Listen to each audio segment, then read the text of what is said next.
The election of Abraham Lincoln in November 1860 sent tremors through the southern states, igniting a firestorm of unrest. Deep-seated fears of abolition and the erosion of Southern political power quickly turned into outright defiance. Just weeks later, South Carolina, the cradle of secessionist sentiment, became the first state to wrest itself from a union, setting the stage for an irreversible division. What followed was a cascade of rebellion. One by one, Mississippi, Florida, Alabama, Georgia, Louisiana, and Texas joined South Carolina, culminating in the formation of the Confederate States of America in February 1861. By the time Lincoln assumed the presidency in March 1861, the nation teetered on the precipice of war, with 7 states already severed from the Union. Then, on April 12, 1861, war came. In the pre-dawn hours, Confederate cannons roared to life, unleashing a barrage of fire and fury upon Fort Sumter, a lone Union outpost in Charleston Harbor. General P.G.T. Beauregard, determined to wrest control, commanded the relentless bombardment. Major Robert Anderson, surrounded and outgunned, was forced to surrender on April 14, 1861. The fall of Fort Sumter shattered any remaining hopes for peace. The Union and the Confederacy now stood irreconcilable, each rallying its forces for the war that would define the nation's fate.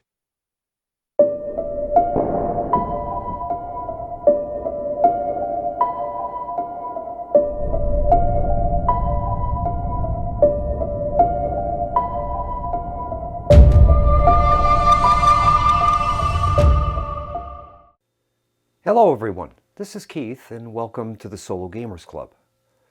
Join me tonight as we learn to set up and play Jeff Davis, The Confederacy at War, from White Dog Games.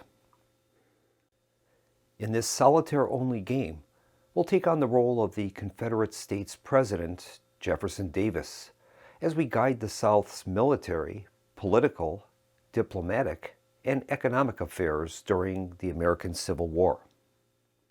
The game's AI will control the U.S. government as it seeks to suppress the rebellion. The game uses a chit pull mechanic, which I always enjoy, to drive the action of the game. First of our 4 turns of the game are prearranged tiles, using green background chits numbered 1 through 4. And those chits will cover the opening months of the conflict from April through July of 1861. To win, the Confederacy must survive until the November 1864 elections. If Lincoln is re-elected, the Confederacy is doomed.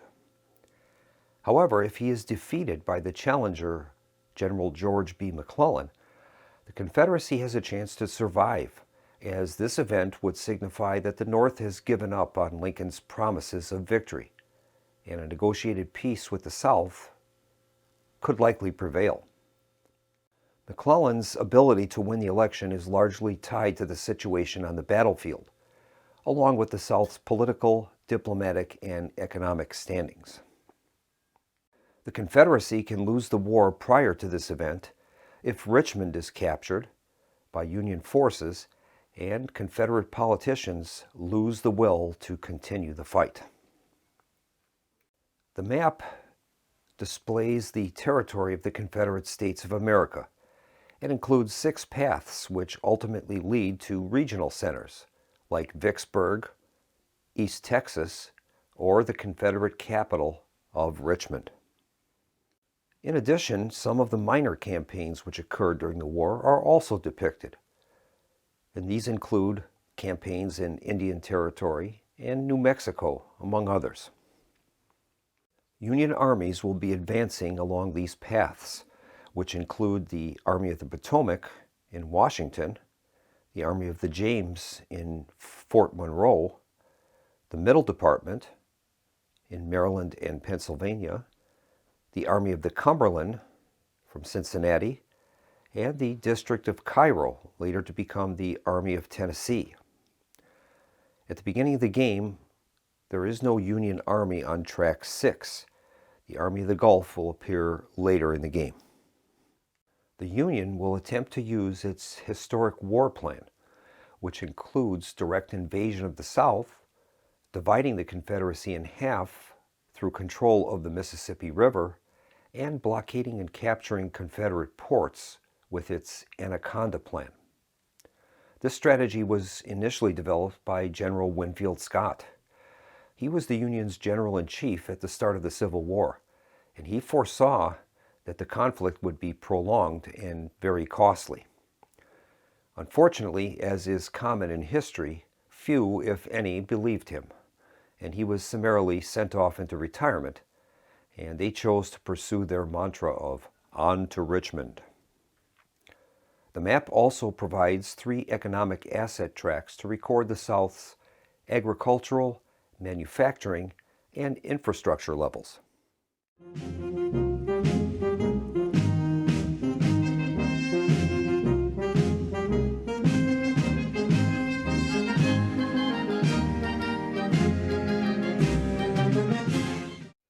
We begin the setup by separating all of the chits onto the counter tray. This helps in organizing all of the chits that we'll need during play. And we begin with the turn chits. We're going to separate out 4 green ones. Those are our starting chits. The rest will go into a draw cup. We have a total of 44 of those, 4 green and 40 of the brownish. We place those 4 green chits in order in the April through July turns on the calendar sheet. Beginning with the August 1861 turn, we'll be drawing the chits randomly from the cup. We take the 3 General Lee units, along with Generals Early, Ewell, Hardee, Hood, Longstreet, and Pemberton, and we add them to the draw cup along with the CSS Hunley, the experimental submarine. Now, 2 generals in the game, Lee and Jackson, have multiple tokens, and this represents the fact that they are exceptional generals, and they were able to carry out more actions than just the normal generals. So we'll add these tokens into the draw cup. Then we locate the generals Beauregard, Bragg, A.S. Johnston, J. Johnston, A.P. Hill, Van Dorn, and both Jackson units, and we place them with their 2-star side up, and we'll place them in the CSA Generals pool. Now, some generals are indicated to have a V on their count, and that's a Virginia general. Virginia generals are more expensive to resupply, but they do add a +1 modifier when they are attacking within Virginia territory. 2 cavalry generals are also added to the CSA Generals pool. Those are special units that can be brought into a battle, and they'll add a +1 modifier to a die roll. The problem is they cost 3 points to reconstruct. The Shelby token and the 2 Stuart White Star general tokens are left on the counter tray, and they might arrive in the game at a future time. Next, we're going to assign 1 non-cavalry general to each of the 6 paths, placing the general in their starting position. And those starting positions would include Manassas, Yorktown, Harper's Ferry, Nashville, Corinth, and New Orleans. Generals with multiple counters, Lee with 3 and Jackson with 2, are exceptional generals, and thus they have been given multiple counters to simulate their exceptional abilities. As Jackson is a Virginia general, he must be deployed to a Virginia region. So I've elected to place General Jackson at Manassas, Beauregard at Yorktown, J. Johnston at Harper's Ferry, Van Dorn in Louisville, A.S. Johnston in Corinth, and A.P. Hill in New Orleans. Now for the Union, we're going to place Lincoln and McClellan in Washington. We'll also be placing another McClellan token in Fort Monroe. The McClellan token in Washington is going to have the Army of the Potomac on its reverse side and the other McClellan token will have the Army of the James in Fort Monroe. But we start those on the McClellan side. The reason McClellan has two tokens is because he refused to share and delegate responsibility to that Eastern Theater, so he wants to command both sectors. We place the Army of the Middle Department in Maryland and Pennsylvania, Army of the Cumberland in Cincinnati, and Grant 4 in Cairo. Then we disperse the South's economic tiles, which are going to include 3 level tiles. We're going to start those on level 5, and that is the agricultural level, the manufacturing level, and the infrastructure level. Then we place 8 slave tokens in the slave quarters. Now these tokens have pips on them. You'll notice that there's 2 boxes on the front, and on the reverse side is 1. And they're going to start with all of those tokens with 2 pips. The South's other economic tokens include plantations, factories, and railroad companies. The plantations will be placed in Red River, the Delta, Shenandoah Valley, and Savannah. The South's factories will be placed in New Orleans, Nashville, Atlanta, and Fayetteville. And finally, we'll place their railroad tokens in Jackson, Corinth, Chattanooga, and Columbia. Next, we're going to move over and place the naval forces that are available to both sides. We'll place a Union frigate in the Union frigates box, Confederate blockade runner in the blockade runners box, and 3 more blockade runners in English shipyards. Those can come into play if we purchase them. Then the 3 remaining Union frigates are going to be placed into the draw cup. Then we add 4 Anaconda Plan tokens to the draw cup. Then we're going to add 11 Confederate politicians to the Confederate government box, and Davis will take his position in the Capitol in Richmond. And the Confederate politicians will start with their active sides up. On the reverse side is the politician being disgruntled, but they're all going to start with their active sides up at the beginning of the game. Then we're going to place the British and French diplomatic tokens in the April 1861 box on the calendar. And these are going to represent the diplomatic fortunes of the Confederacy with the British and the French. If those tokens can be moved to the foreign intervention box, they will come in on the side of the Confederacy. I have one correction in the setup. Van Dorn cannot start in Louisville. He has to start in Nashville. That was my mistake. Then we place Kentucky neutral tokens in Paducah, Louisville, and Bowling Green. We place the next campaign token on the campaign track with the arrow pointing towards New Mexico. And then on the Confederate Treasury track, we're going to place the CSA Treasury token and the special campaign budget tokens on the zero space. And then in the Davis Revolution box, we're going to place the states' rights token with a -1 modifier there. Until we can get rid of that token, all of the attacks that we're going to be making on the board will have a -1 modifier attached to them. And then we place a trains token in Richmond. The game is now set and we're ready to begin. It's April 1861 and the American Civil War is about to begin.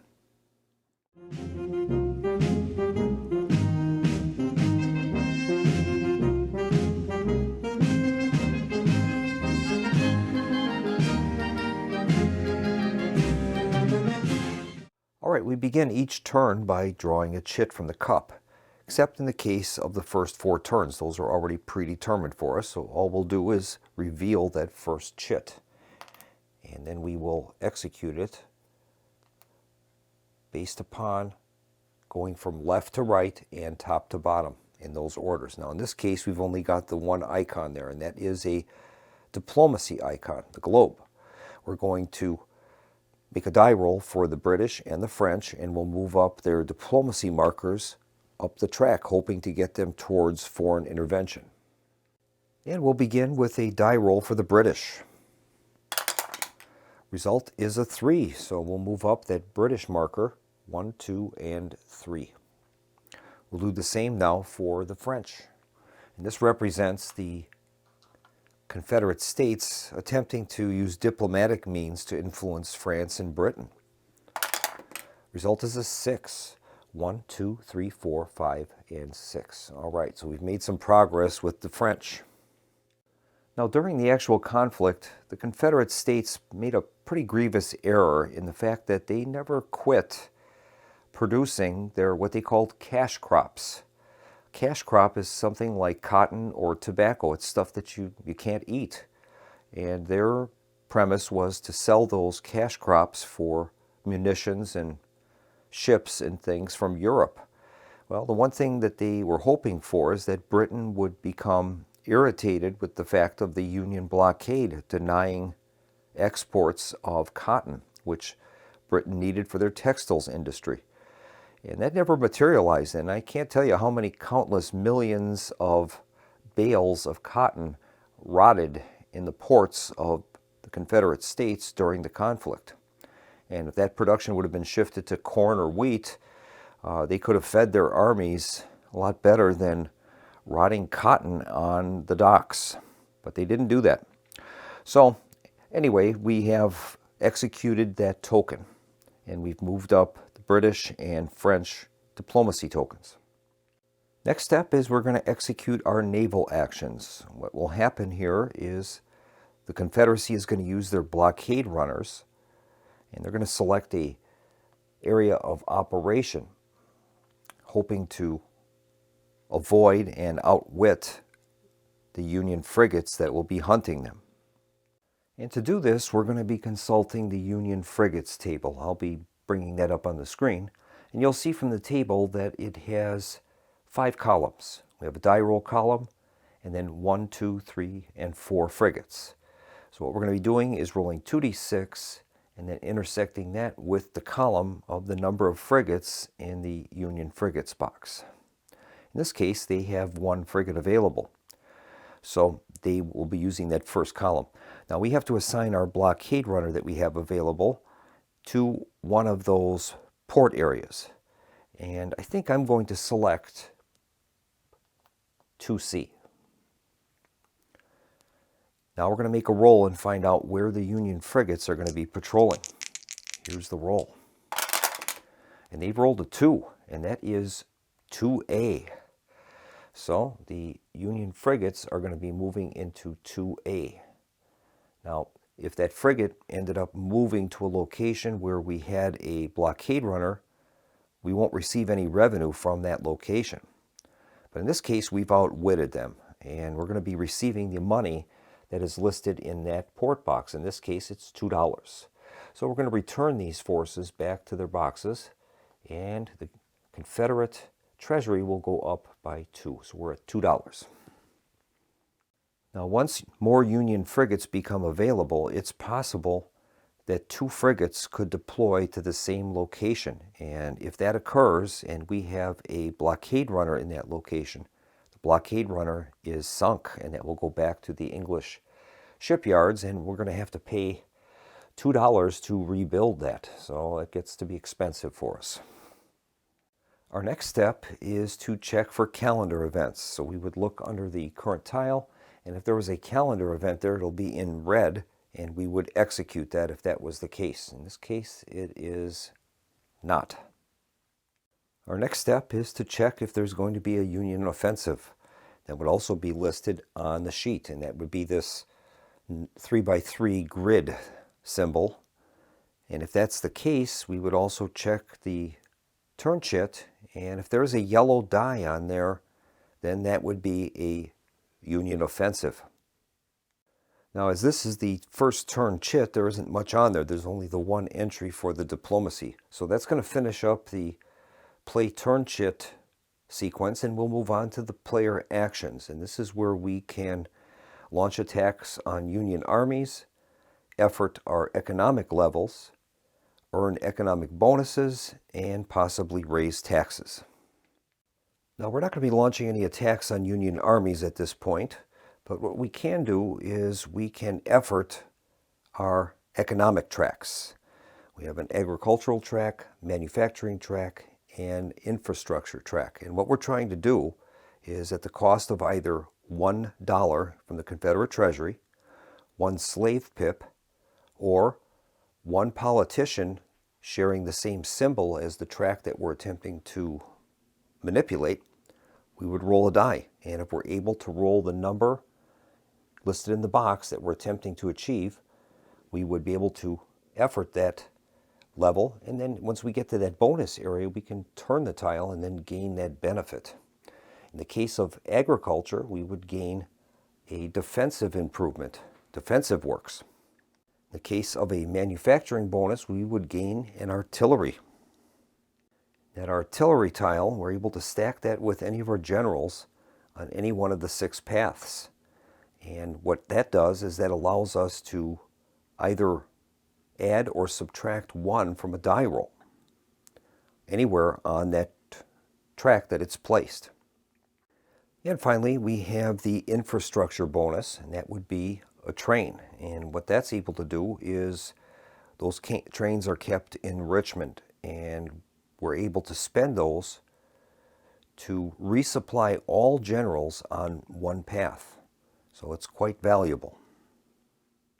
In this case, I think I'm going to try to effort our manufacturing track. So we're going to spend $1, moving us from 2 down to 1. And we're going to make a d6 roll. And if we're able to roll, in this case, a 5 or 6, we would be able to advance our manufacturing level to 6 and then gain a bonus. Here's the roll. And we've rolled a 1, so we failed. Now we can continue to make these efforting rolls, provided we have the money in the treasury to accomplish it, or the slave tokens, or the Confederate politicians. I think at this time we're going to leave us with $1 in the treasury. And our next consideration would be whether we want to raise taxes. If we raise taxes, we have to lower one of the economic levels, and then we would be able to add $1 to the treasury. Now, I should point out, if any of these tracks ever get to 0, that's a loss condition. That's the equivalent of Richmond falling to the Union. That's known as a defeat condition. And then we would have to determine whether the defeat succeeds or not. And how that is accomplished is we would be rolling 2 dice with no dice roll modifiers. And if the total is equal to or less than the number of Confederate politicians in the disgruntled Confederates box, the defeat would succeed. Otherwise, the defeat would fizzle. And I don't think we're going to be raising taxes at this time, so we'll move on to step D, and that's the turn end phase. And during that phase, we would check for Union despoliation. Any sustained offensives would continue for the Union.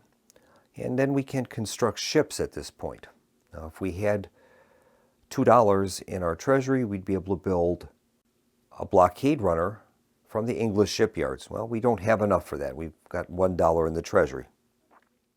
The next step would be Confederate logistics, and that's where we're able to resupply any of the armies we have on the board.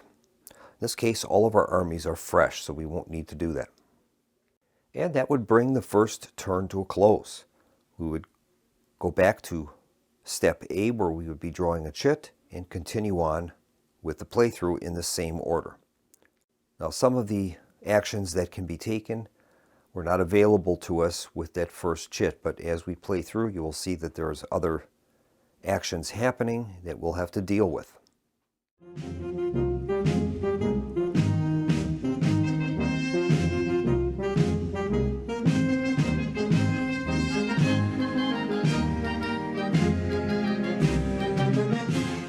And so we'll begin now the May 1861 turn, and we'll do that by flipping the next chit over.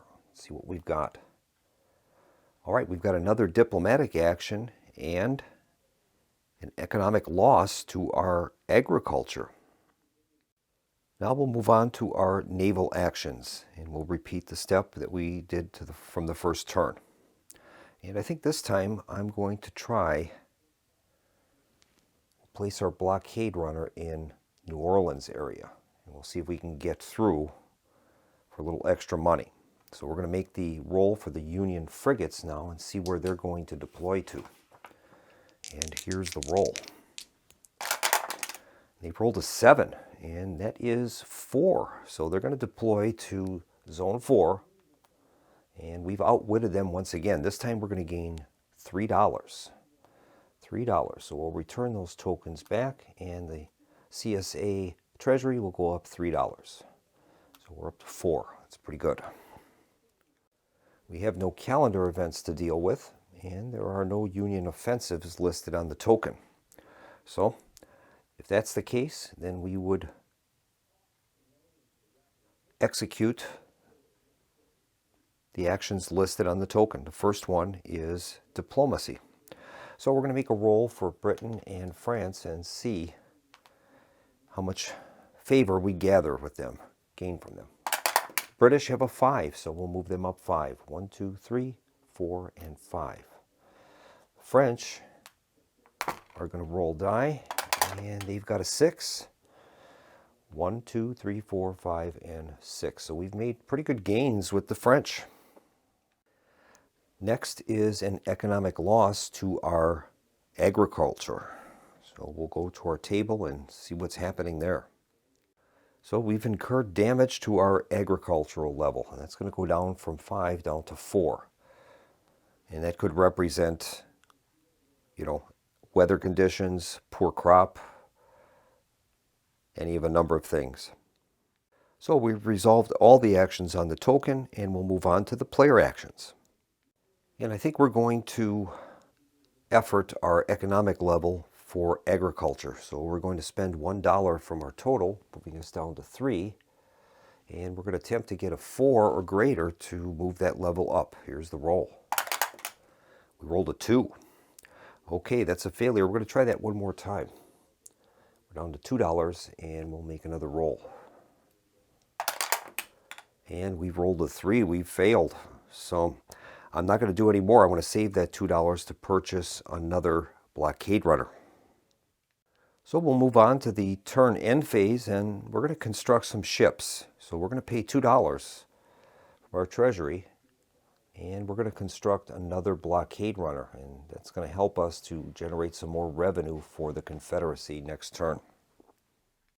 We don't need to resupply any armies, so that will bring the turn to a close, and we'll move on to the next round.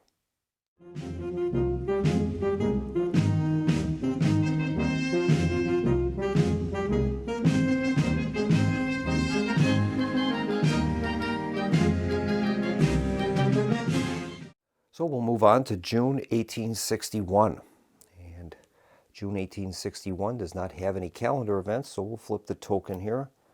And we end up with 3 different actions on the token. There's a Missouri action, Union activity on track 2, and Union activity on track 3.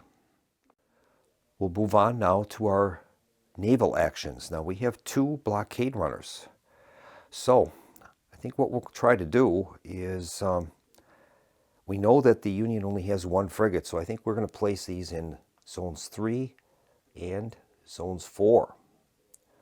And we'll see if we can generate some good revenue for the Confederacy. Now we'll consult the frigates table, and we'll find out where the lone Union frigate is going to be operating. We'll roll 2 dice and see the result.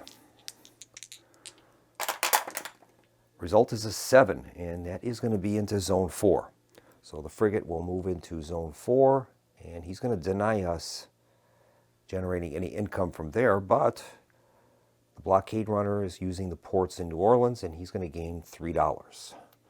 So we will return the tokens to their boxes and generate $3 for the Confederate Treasury. Now we can also place money into this special campaign budget, and that's used when we have campaigns that will be coming up in the future. The problem is once we've allocated funds to that, we cannot put them back into the Treasury. So at this time, we could, as an example, reduce our total to 2 and increase the special campaign budget to 1. And I think we'll do that. Now we're going to resolve the token, and we'll begin with this Missouri symbol that is in the upper left corner. The Missouri icon only occurs in June of 1861 and represents the attempt by Missouri's governor to take Missouri out of Union and join the Confederacy. We're going to roll a die and place that number of rebel Missouri units in the Cairo box on path 5. They won't change the course of the war, but they will delay Grant's move down the Mississippi, as these units have to be defeated before Grant can move. So we're going to roll one die, and that's the number of pips that we're going to get for rebel Missouri. Here's the roll. We rolled a 5. All right. So we're going to be placing a total of 5 pips worth of rebel Missouri in Cairo. That's 2.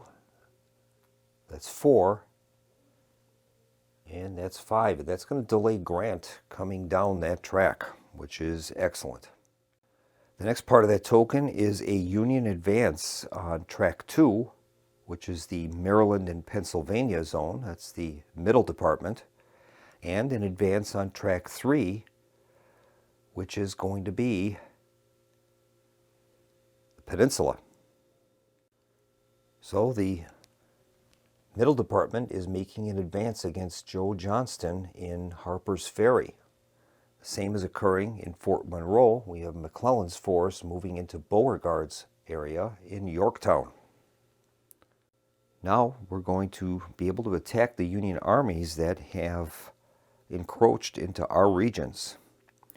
And we do that by declaring that general to activate him. We would flip his token over. He would be down to 1 star now. That represents his supply level. And then we would make a die roll. And if we're able to roll that number or higher, we can push that Union army back from whence it came. And I think that's just what we're going to do. We're going to activate Joe Johnston, and he's going to launch an attack against the middle department army that's coming at him. So we're going to roll a die, and we need to roll that number or higher. Now we have a -1 modifier that is in place because of the states' rights token. So that'll be lowering our roll by 1. And we'll make the roll for Joe Johnston. We'll see if he's successful. -1. Result is a 1, and that's a 0, and we failed. It's not good. Now if we exercise Joe Johnston again, his token will be removed from the game. We never want to let those generals get down to 1 supply, basically, because if we have to use them, then they are removed from play. Well, I think we'll activate Beauregard in the peninsula, and we'll see if he can move McClellan's forces back to Fort Monroe. Here's the roll, -1. We rolled a 2, -1 is 1, and we failed again. What's some great dice rolls? Now we do have some options. We can utilize these trains that we have in Richmond, and that would allow us to resupply all of the armies on a particular track, and then we would be able to launch the attacks again. But I think we're going to reserve those, and we have currently $2 in the Confederate Treasury. And I think we're going to reserve that to resupply our armies. So we'll move on to the turn end phase, and the first step that we have to deal with is Union despoliation. So those regions where we're sharing the space with the Union Army are going to be despoiled. And in this case, Joe Johnston and Beauregard will have to retreat. So they have to move back to the next box. And the Union takes complete control over those areas. Now, the next operation would be for us to construct ships if we choose to do that, and I'm not going to do that at this time.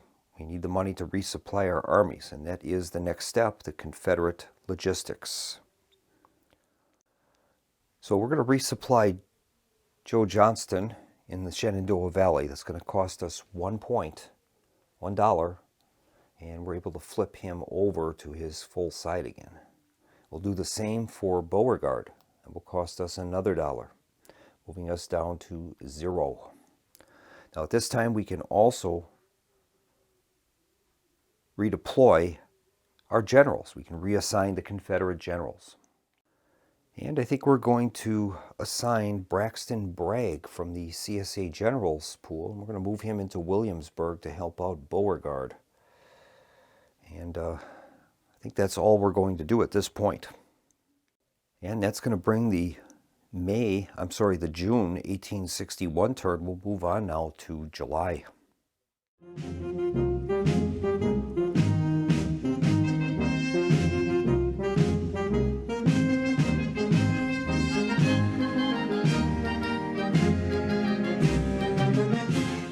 So we'll move on to the July 1861 turn. Let's examine that space. We have a special event here, Kentucky Vote. And we're also going to have a Union offensive. All right. So we're going to flip that token over and see what it is. And we've got several things. Lines cut, and we do have a yellow 1 on the token. And that combined with the Union offensive symbol is going to be just that. A Union sustained offensive on track 1. That's going to be McClellan moving into Manassas. We'll move on to our naval actions, and let's see if we can generate some good capital for the Confederacy. Once again, they only have 1 frigate, so I think we'll probably try something to the effect of maybe a 3, and I think I'll try Zone 2B. We'll use those 2 boxes. Now we're going to make the roll for the frigate. And here's the frigate roll. Roll is a 7. And that frigate is going to deploy to Zone 4. So we've outwitted the Union this time. And we're going to gain a total of $5 in the Confederate treasury. So we'll move our blockade runner and frigate back. And then we're going to add $5 to the Confederate treasury. And that is awesome. I think we're going to add $1 to the special campaign budget, moving the treasury marker down to 4. Next, we're going to examine the calendar events, and we have one, and that is the Kentucky Vote. And that reads, the state of Kentucky declared neutrality at the outset of the Civil War. This actually benefited the Confederacy, since a neutral Kentucky effectively blocked Union armies from advancing along paths 4 and 5 until the South foolishly violated its neutrality. As long as the neutral markers are in Kentucky, you should ignore any Union advances on paths 4 and 5.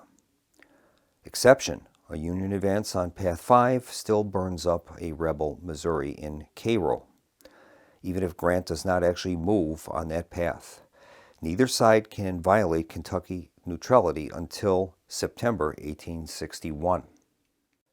Now, the Kentucky Vote is taken in July 1861. Voters in Kentucky go to the polls for a special election that serves as a referendum on the state's political future. Roll 1 die. On a result of 1 through 5, Kentucky stays neutral.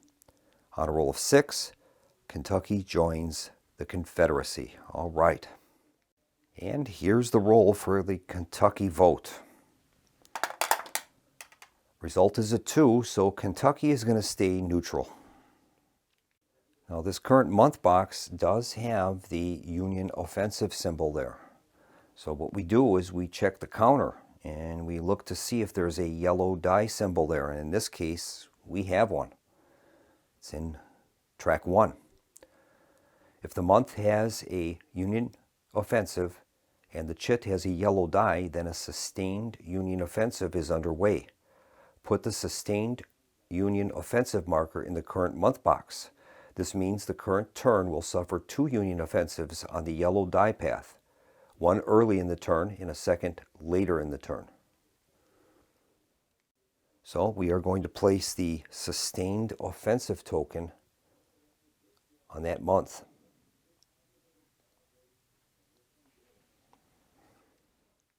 So the top left icon on that token is LC, and that's a line cut. That means that the lines of communication on that front have been cut. And we have to determine which front it is and which individual space has been cut. Our first step is to make a path roll. We're going to roll a d6, and that will tell us which path is going to be the one that is in question. Here's the roll. Result is a 6, so that's going to occur on the Gulf area. Now we're going to make a second roll, and this is going to tell us the region. Result is a 3, so we're going to look for a 3 symbol on that track, and in this case it's Port Hudson. So there has been some type of break in the lines of communication. And since we are the owner of that area, the line cut is going to be a negative symbol for us. So any attacks on this front by us are going to be with an additional -1. Incidentally, in this game, a roll of a 1 is always a failure. A roll of a 6 is always a success, no matter how many DRMs are involved. Now the next part of that token is the Union advances on tracks 1, 2, and 5. First one is on track 1, and that means McClellan is moving into Manassas to attack Jackson. The Middle Department is going to be moving into the Shenandoah Valley to attack Joe Johnston. Now, the moment that a Union army enters a location with a plantation,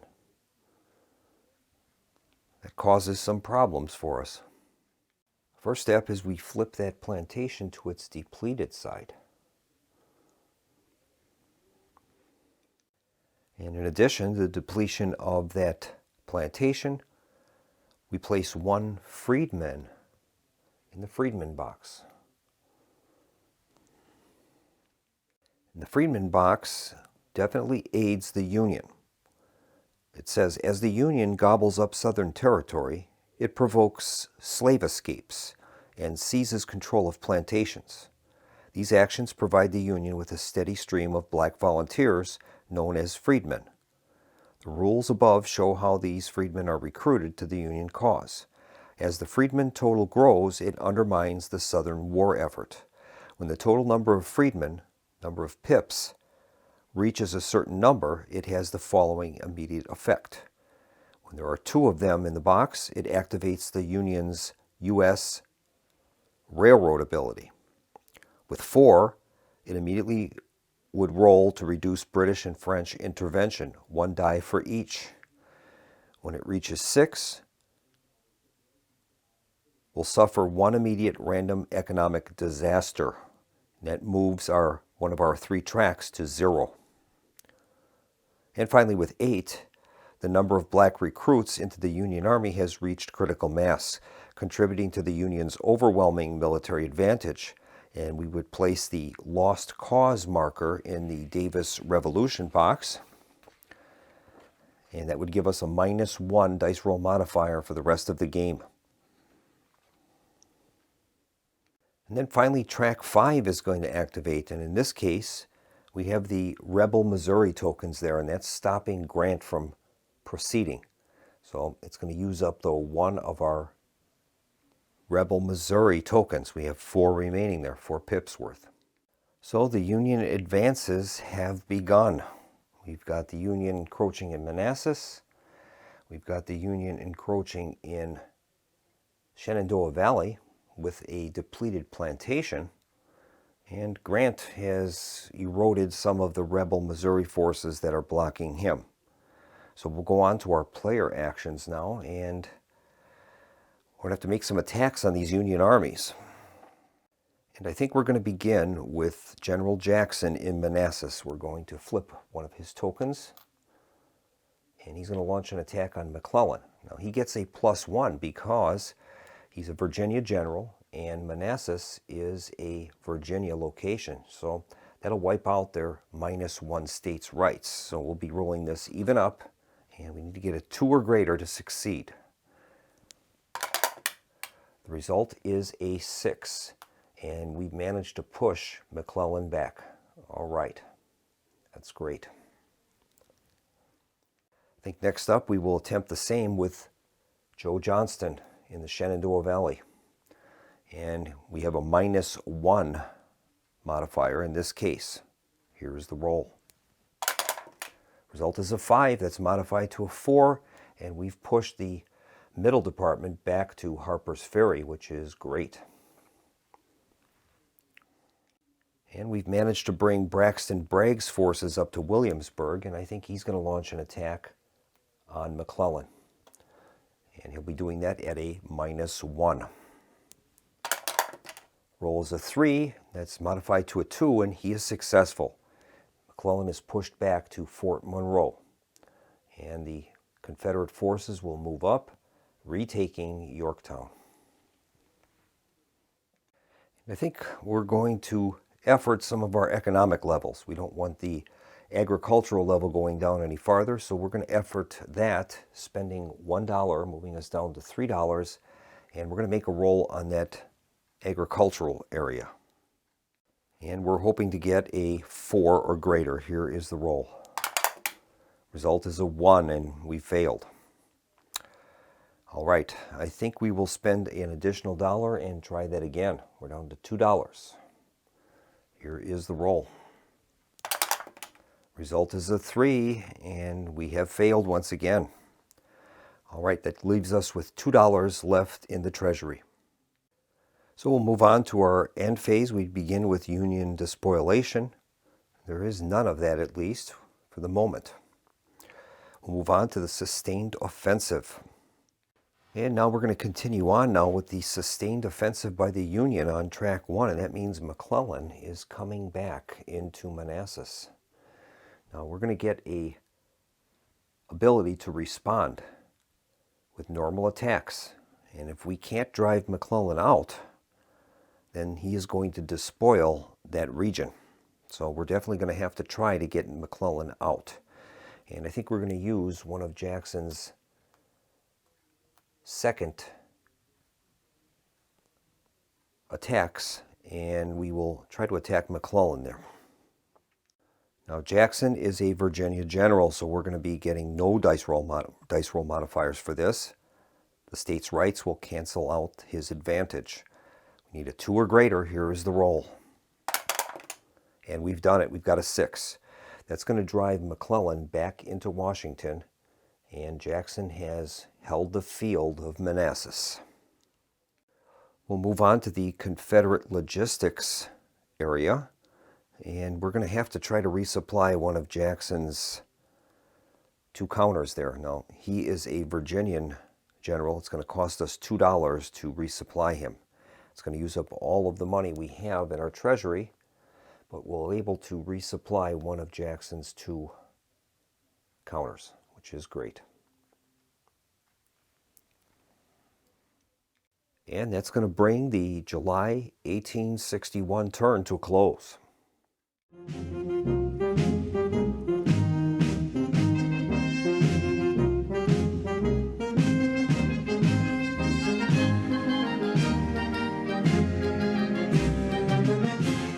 And we'll begin the August 1861 turn. Now, I'm not going to be playing through the entire game in this video. It's a total of 44 turns.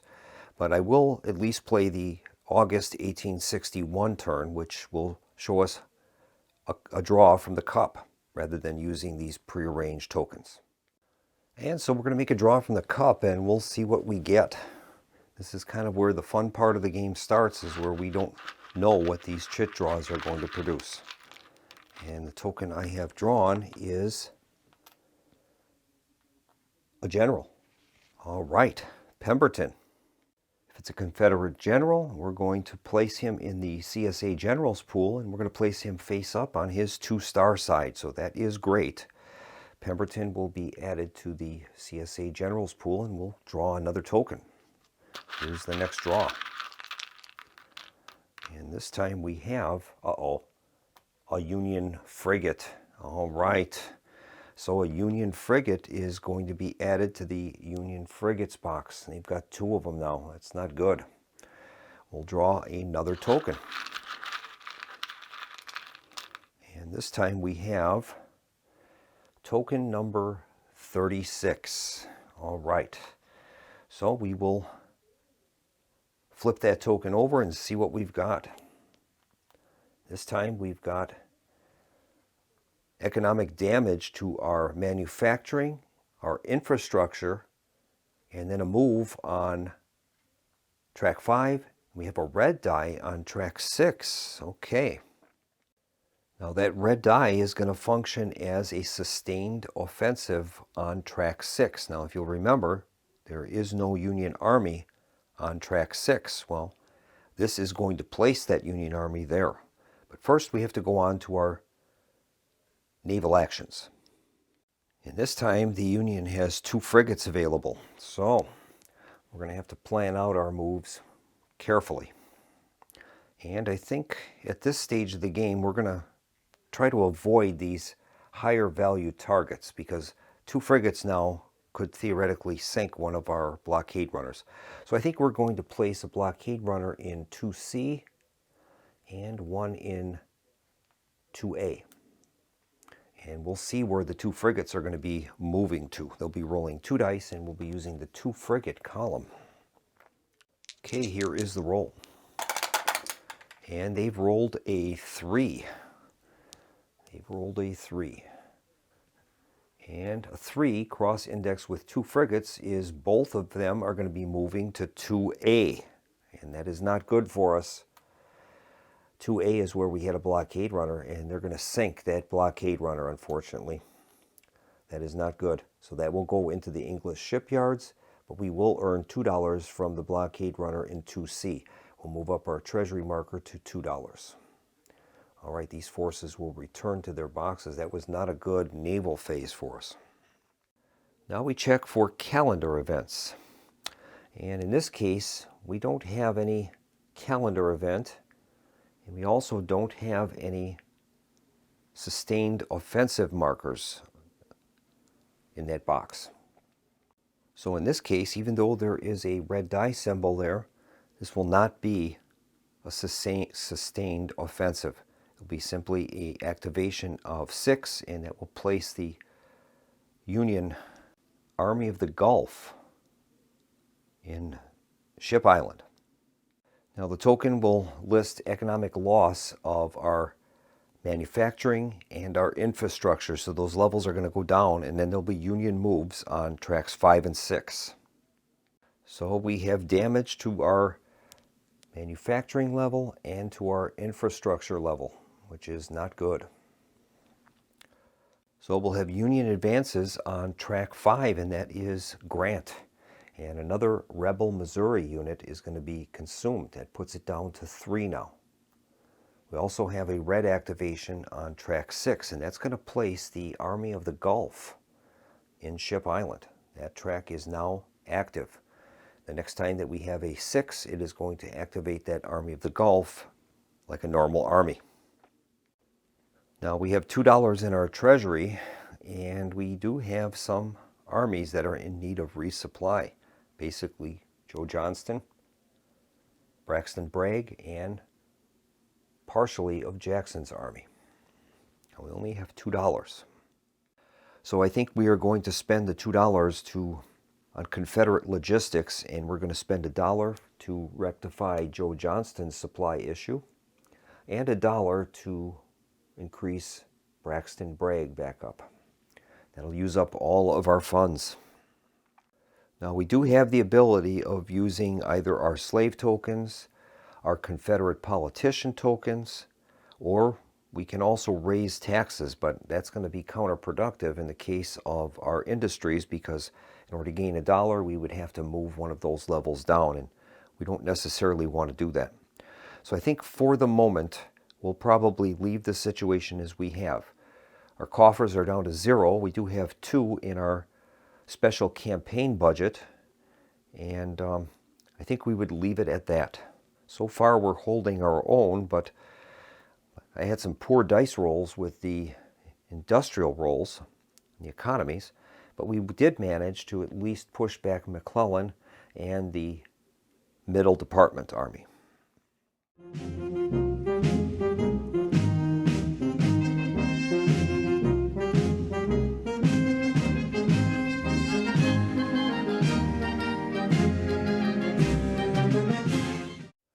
All right, we'll move on to the September 1861 turn. I'm not going to be playing through the entire game in this video. I will probably do that in a future video. We'll have a full playthrough. But I just want to make sure I'm giving the viewers enough information to decide whether or not they would enjoy this game in their collection. So we're going to do the September 1861 turn. We'll draw a chit. And we've drawn chit number 20. So we're going to go on to our play turn chit segment, and we'll reveal what that one is. Let's see what we've got here. And we've got a diplomatic action, damage to our infrastructure, and then another line cut. Okay, next is our naval actions. Now we've only got 1 blockade runner, and the Union has 2 frigates, so we'll have to be careful. If we examine the Union frigates table, we can kind of get an idea of where they're going to be hunting. So I think we will attempt to go to, that's a tough one. I definitely need cash. I guess we'll try 2C. Now we'll make a roll for 2 frigates. Result is a 5, and that is going to be, both of them are going to go into zone 4. So we've outwitted them, and we've earned $2. So we'll move our treasury up to $2. That's great. All right. Next is calendar events, and we do have a calendar event. This time it is Kentucky Raid. And what's nice about this is they give you the rules number for that event, and you can look that up and find out what's happening. 11.1.3. And that reads, in September 1861, roll 1 die if Kentucky is neutral. On a 1, 2, 3, or 4, CSA General and Episcopal Bishop Leonidas Polk, acting on his own, violates Kentucky neutrality. Kentucky now joins the Union. On a 5 or 6, Kentucky stays neutral, and either side may later violate Kentucky. The Confederacy violates Kentucky when the player decides to. In this case, Kentucky joins the Union. The Union violates Kentucky when any Union advance occurs on paths 4 or 5. That enters neutral Kentucky region. If this happens, Kentucky joins the Confederacy. All right. So we'll make the die roll and see what General Polk is going to do. Result is a 5, and Kentucky is going to stay neutral for the time being. That's great. All right, there are no Union advances occurring during the turn, so we will go through the chit sequence, and we'll begin with diplomatic efforts to Britain and France. Here's Britain's roll. Result is a cocked die. Okay, we'll re-roll that. A 1. Okay, so we move that up 1. Now the French. And they've rolled a 3. 1, 2, 3. All right, so we've made some advances there. Incidentally, the diplomacy markers can go down in certain events. If we end up utilizing slaves for our economic purposes, that will drop 1 point on each of the diplomatic tracks. And then if we have a successful invasion of the North, we'll cause those tracks to go up. We also have an economic damage occurring to our infrastructure level. So that's going to go down now to 3. That's getting kind of critical. Incidentally, if we're able to move these factors up on the infrastructure level and we can increase it to the right, and there's an LC listed there, that means we can repair a line cut. So that could be valuable to us. And speaking of a line cut, that is the next thing we have to resolve. So we'll have to start out with a region roll. Roll is a 4, so that's going to be affecting, that's the Army of the Cumberland area. So it's going to be on that track. And we'll roll again now to determine the exact location. Roll is a 6, so we got to find number 6 now. And 4, 5. The line cut's going to occur in Louisville, and that's in neutral Kentucky territory. And the rules state, though, if that region is not under our control, the line cut gives us a +1. So that's where we're going to place it. So it will go in Louisville at this point. There are no Union advances, so we'll move on to the player actions phase. Well, I would like to purchase another blockade runner, but I think we have to address these economic issues we have, so we're going to attempt to effort our infrastructure. So we need to roll a 4. It's going to cost us $1. We have $1 left. Here's the roll. Roll is a 2. We failed. Oh boy. We'll try it again. $1 extra, down to 0, and here's the roll. Roll a 1. Okay. Well, the only other options we've got is to use our slaves or to use a Confederate politician with that railroad symbol. So I think what we'll do is I'm going to use Stevens, and we'll flip him over to his used side, and we'll make the roll. Roll a 1. My God. Well, we'll try Benjamin. Benjamin will be flipped, and we will try the roll again. A 1. What some great dice rolling. Outstanding. Okay, so we've pretty much used up what we are able to use here. We'll move on to our turn end phase, and we will go with our Confederate logistics. And I think what we'll do is we're going to place Pemberton. That's a reserve general in our pool. I think we'll place him in Shenandoah Valley to help out Joe Johnston. And that's going to bring the September 1861 turn to a close. And I think we're going to end the video here. Hopefully I've provided the viewers with enough information to make a decision on this game, and I'll give you my thoughts on this when we return. Well, I have to say that the game is definitely going to be getting a thumbs up from me. It captures the Civil War from the Confederacy standpoint, I think, very well. You feel like you're Jeff Davis making the tough decisions, trying to forestall these Union advances on your territory, while you're also concerned with your economy and, to some extent, your politics and diplomacy. So I think it really captures all of those elements very well. The game components are of excellent quality. You have very thick counters, and they're very durable, and I think they're going to hold up to long-term play. The rules are well written, and the designer also includes a lot of notes in here as to some of the decisions that he made during the design aspects of the game, and it's interesting reading. So definite thumbs up. I would recommend the game for anyone that enjoys solitaire games, and especially with a Civil War theme to it. It's done very, very well. Now, we didn't get to see any of it, but there's also this campaign track at the bottom, and those campaigns are quite interesting. If the Confederates are able to win those campaigns, they're able to get some interesting benefits in some cases, depending upon which campaign it is. And some of those will have victory points that will help him win the game in the November 1864 turn regarding the elections. And some give direct benefit to, military or economic benefits. So it's very, very interesting game. And I think that's going to wrap things up. I hope you enjoyed this preview of Jeff Davis, The Confederacy at War, and I hope to see you again on the channel soon with another video. In the meantime, this is Keith from the Solo Gamers Club signing off and wishing everyone a pleasant evening. Good night.